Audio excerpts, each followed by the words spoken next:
Hi friends, today I wanted to make a bit of a freeform video and talk about how different cameras offer different dynamics to different situations. I just got back from Vegas and it was my first time in Vegas and it was fantastic. It was a lot of fun. We went to the Strip, the whole main Vegas thing that you see in all the movies, and plenty of debauchery and people just taking their lives, putting it in a bucket, lighting a match, and this is fun.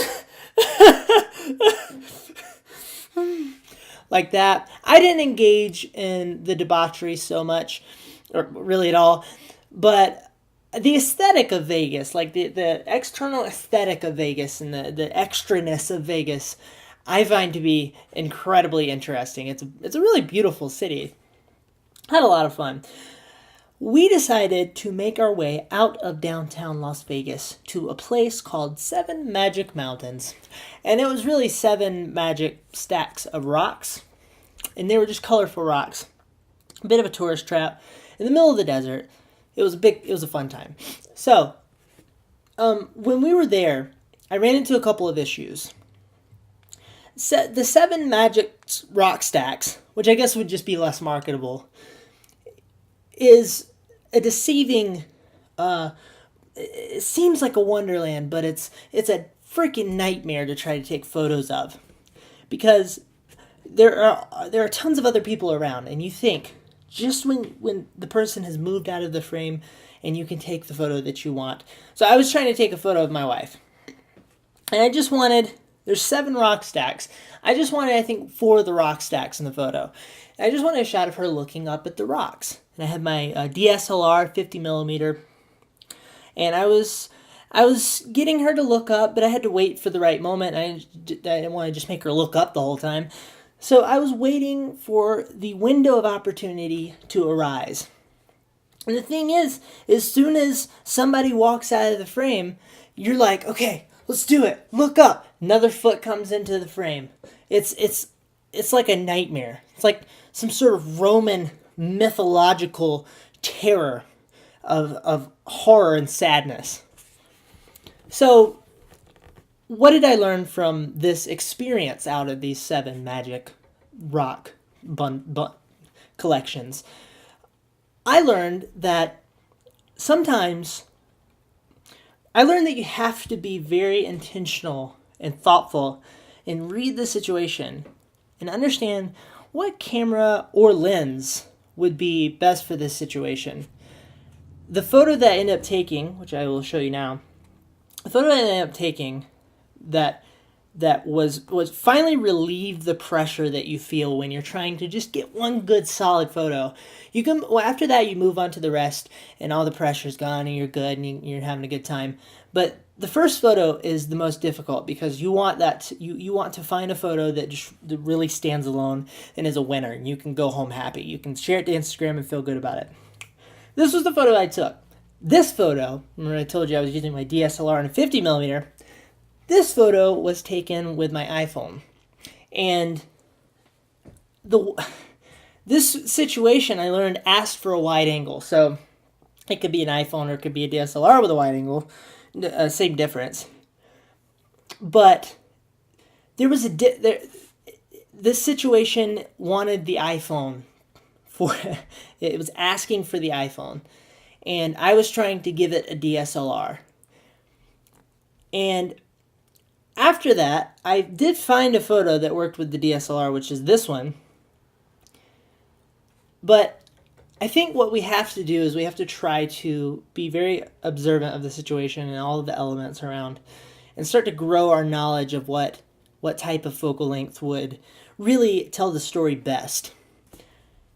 And one of the strengths of having a DSLR in full frame, with a full frame sensor like I have, is it has its own character. But also, the iPhone has its own character. And even a full frame DSLR with a wide angle lens has a different character than what the iPhone sensor will create. And there's no right or wrong. It's just knowing the characters, knowing the dynamics. It's almost like you have these people in your life, and each person in your life is a little bit different. They're not bad or good necessarily. They bring different things to the relationship. And that's the way that I look at cameras. And I think that's the way that we should look at gear as a whole. But specifically, my relationship with gear has sort of turned more into me wanting something that I could consider a Swiss Army knife.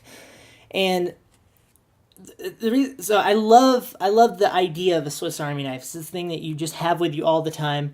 It's got this nice round aesthetic to it. Just feels good. You love it. There's a comfort to having it with you. You know you can stab somebody if you need to, and which happens at least 3 or 4 times a week for me. And I can only imagine for people who live in Chicago, it's at least quadruple that, right? In the good part of town, but. Stab somebody, open a bottle, build a rocket ship, rescue a baby from a burning horse, all sorts of things. And the Swiss Army knife becomes something that is sort of, like I've said before, it's an extension of you. It's something that you don't really think about that much. You're not infatuated with all the wonderful doodads of the Swiss Army knife. It's just there for you, and it's exactly what you need, and it doesn't break, and it's consistent and trustable. And I've been trying to go after that with my gear lately. But there are benefits to having a smaller camera. And there are benefits to shooting with your iPhone, benefits to shooting with this guy. I've been taking photos with this RX100 Mark V. And one of the things that I love so much about this camera for taking photos is that it has a little tiny EVF in it, a little pop-up EVF. It's cute, but it's freaking effective, and it's extremely helpful for helping me frame up my shots.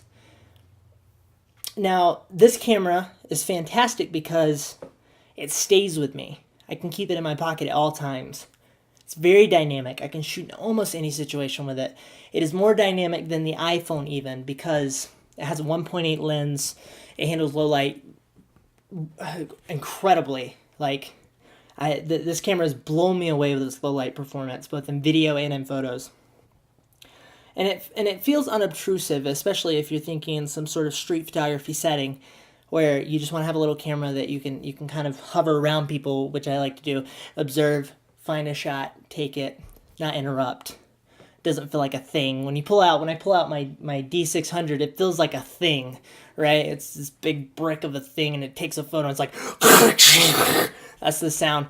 And this one just has a little, and there's a lot of value to that. Now, one of the things that is problematic with shooting with a camera like this and with an iPhone is that all of the operations of the camera, other than the most vital ones, are, and way more so in this realm for the iPhone, all of these operations are digital, right? With the iPhone, you can use the little shutter button, take the photo.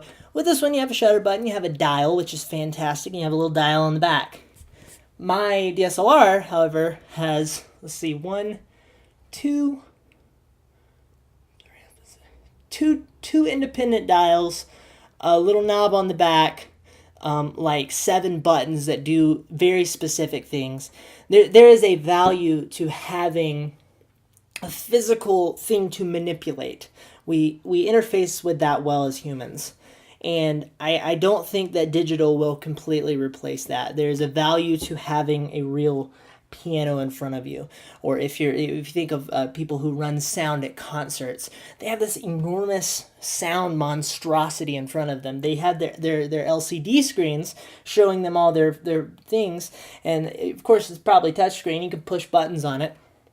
But there are knobs everywhere. And that's because having a knob for an individual function is actually really useful. We can't get rid of that. I think that's actually important. But I've been trying to go for, I'm the kind of person that I've started to look for a more frictionless experience when I'm trying to capture both video and photos, when I'm trying to tell stories with my camera tools. Whenever I pull out the drone, for example, we have the DJI Mavic. Whenever we pull that thing out, I love it. The footage is ridiculous. Whenever I put it in the air, I don't regret it. But I always feel this friction of And even so, this is the easiest drone that has ever been concocted to tell a story with. I think they've automated the crap out of it. It's the size of a big water bottle, one of those smart water bottles. You can stick it in your bag. It folds up. It's fantastic. It's the best drone that has been released thus far in terms of flexibility and usability and its ability to be dynamic for a lot of different situations. But still, when I pull it out, it's like a process. I gotta open the thing, flip this thing out. Oh crap, I opened the leg the wrong way. I can't open this one until I open this one.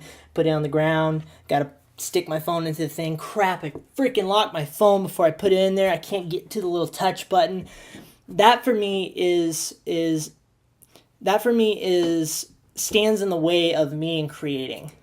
And that is a frustrating tension.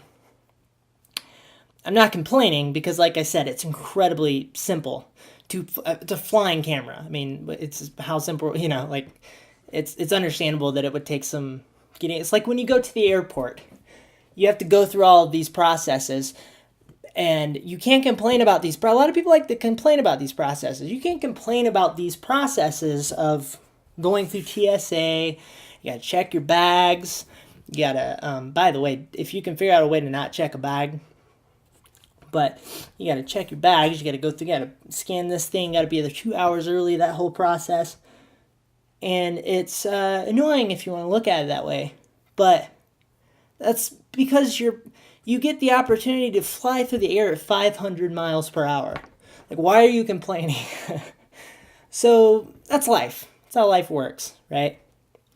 But anytime you can make the experience more frictionless, that means that you waste less time.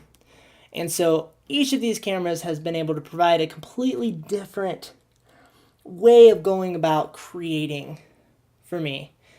And when I think about gear, I try to find better ways to create. What is a vessel to help me create better and differently, and in a different way than maybe I would be able to or would think of going about with what I already have? I would love to hear your thoughts. That is it. Thank you so much. Goodbye.